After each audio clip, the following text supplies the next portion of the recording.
Buenas noches, doctora. El día de hoy vamos a hablar sobre la sentencia 518-EI/24 de la Corte Constitucional del Ecuador. Esta sentencia es un fallo clave en el ámbito del pluralismo jurídico y el diálogo intercultural, pues resuelve una acción extraordinaria de protección contra una decisión de la justicia indígena.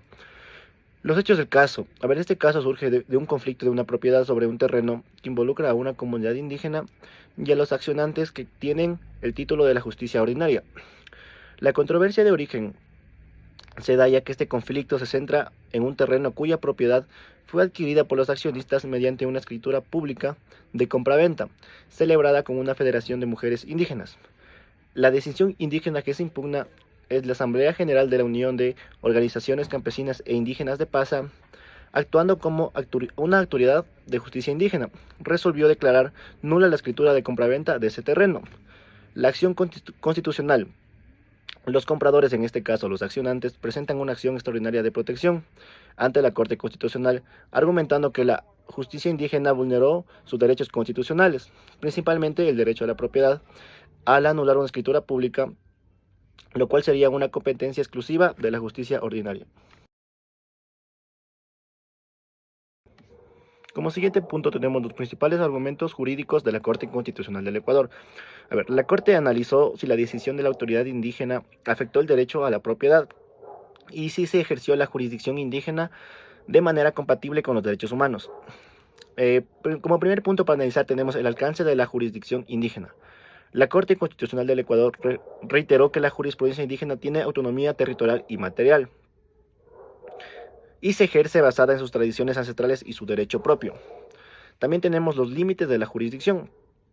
La Corte estableció que la jurisdicción indígena, si bien autónoma, no puede violentar derechos constitucionales reconocidos, especialmente aquellos considerados derechos individuales no disponibles o esenciales del debido proceso.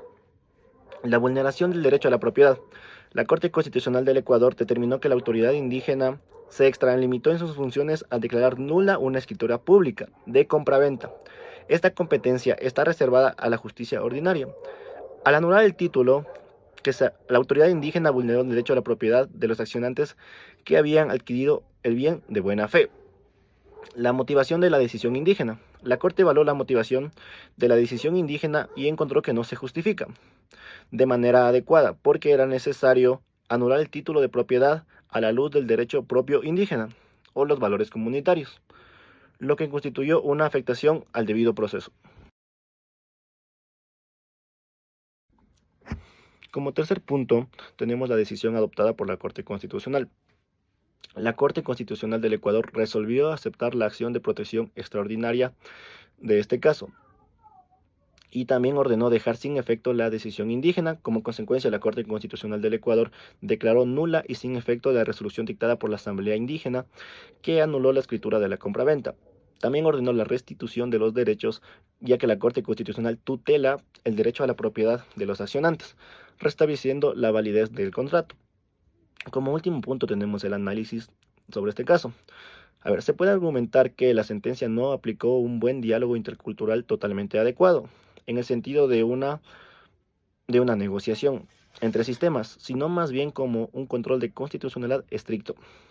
La Corte Constitucional del Ecuador actuó como un árbitro constitucional utilizando los derechos fundamentales, que en este caso es al debido proceso y el derecho a una vivienda y a una propiedad, como límites infranqueables para el ejercicio de la jurisdicción indígena. Esto es un modelo de pluralismo jurídico limitado, donde el derecho constitucional del Ecuador actúa como el marco normativo superior para la convivencia entre los dos sistemas.